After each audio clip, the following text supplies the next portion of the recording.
நாக சைத்தன்யாவுக்கும் சமந்தாவுக்கும் விவாகரத்து ஆனதுக்கு அப்புறமா நாக சைத்தன்யாவுக்கும் சோபிதா துலிபாலாவுக்கும் கடந்த வருஷம் டிசம்பர் மாதம் 4ஆம் தேதி திருமணம் நடந்திருந்துச்சு. இவங்களோட திருமணம் இவங்களோட சொந்த ஸ்டுடியோவான அன்னபூர்ணா ஸ்டுடியோல நாகார்ஜுனாவோட அப்பாவோட சிலைக்கு அருகில் தான் இவங்க 2 பேர்த்தோட திருமணம் நடந்து முடிஞ்சிருந்தது. திருமணம் முடிஞ்ச கையோட கப்பல்ஸ் 2 பேரும் கோவிலுக்கு போயிட்டு சாமி தரிசனம் பண்ணிட்டு கோவால நாக சைத்தன்யா பிளான் பண்ணியிருக்க சொந்த வீட்டில் தான் இவங்களோட ஹனிமூன் எல்லாம் கூட நடந்து முடிஞ்சிருந்தது. மேலும் சோபிதாவும் இன்னொரு பக்கம் அவங்களோட கெரியரை ஸ்டார்ட் பண்ணிட்டாங்க அப்படின்னு சொல்லலாம். இன்னைக்கு தான் அவங்க மறுபடியும் மேரேஜ்க்கு அப்புறமா ஷூட்டிங்ல ஜாயின் பண்ணியிருக்காங்க. மேலும் மேரேஜ்க்கு அப்புறமா நாக சைத்தன்யாவோட தண்டேல் படம் ரீசெண்டாக தான் வெளியாயிருந்தது. சாய் பல்லவி கூட சேர்ந்து இந்த படத்துல நடிச்சிருப்பாரு. மேரேஜ்க்கு அப்புறமா வெளியான முதல் படம் அப்படிங்கறனால மக்கள் மத்தியில நல்ல வரவேற்பு கிடைச்சிருந்தது. மேலும் இந்த படத்தோட சக்சஸ் மீட் கூட ரீசெண்டாக தான் நடந்திருக்கு. இந்த சக்சஸ் மீட்லயுமே சோபிதா நாக சைத்தன்யா 2 பேருமே கலந்துக்கிட்டாங்க. மேரேஜ்க்கு அப்புறமா 2 பேரும் சேர்ந்து அட்டன் பண்ற முதல் சக்சஸ் மீட் அப்படிங்கறனால ஃபேன்ஸ் பலருமே 2 பேருக்கும் வாழ்த்துக்கள் சொல்லிட்டு வராங்க. மேலும் இந்த சக்சஸ் மீட்ல நாக சைத்தன்யாவை விட சோபிதா துலிபாலாவுக்கு தான் எக்கச்சக்க ஃபேன்ஸ் இருக்காங்க அப்படின்னு சொல்லலாம்.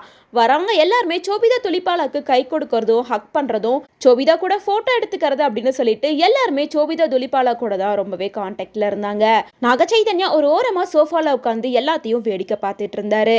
அதுலயும் நாக சைத்தன்யா சோபிதா துலிபாலா 2 பேர்த்தோட இந்த ரியாக்ஷன் வீடியோவை சில பேர் சோஷியல் மீடியாவில் ஷேர் பண்ணிட்டு என்ன சொல்றாங்கன்னா, நாக சைத்தன்யா சோபிதா துலிபாலா இவங்க 2 பேர்த்துக்குள்ளார என்னதான் அண்டர்ஸ்டாண்டிங் இருந்தாலும் நாக சைத்தன்யாவுக்கு சோபிதாவை பலருமே கை கொடுத்து பேசுறதும் ஹக் பண்றதும் சுத்தமா பிடிக்கல போல இருக்கு.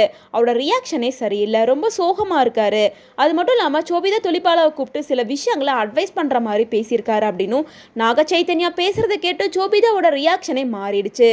நாக சைத்தன்யா பேச பேச சோபிதா துலிபாலா ரொம்ப கோவமா உட்கார்ந்துருந்த மாதிரி தெரிஞ்சுது அப்படின்னு சொல்லிட்டு சமந்தா கூட வெளியில போகும்போது நாக சைத்தன்யா ஜாலியா இருப்பாரு. ஆனா சோபிதா துலிபாலா கூட வெளியில போகும்போது இப்படி அப்செட்டா இருக்காரு அப்படின்னு சொல்லிட்டு 2 வீடியோஸையும் எடிட் பண்ணி ஃபேன்ஸ் பலருமே இதை ட்ரெண்டிங்க்கு கொண்டு போயிட்டு இருக்காங்க. பட் ஆனால் அந்த சக்ஸஸ் மீட்டில் நாக சைத்தன்யா சோபிதா துலிபாலா 2 பேருமே கொஞ்ச நேரத்துக்கு அப்புறமா ஜாலியாக என்ஜாய் பண்ண ஆரம்பிச்சிட்டாங்க.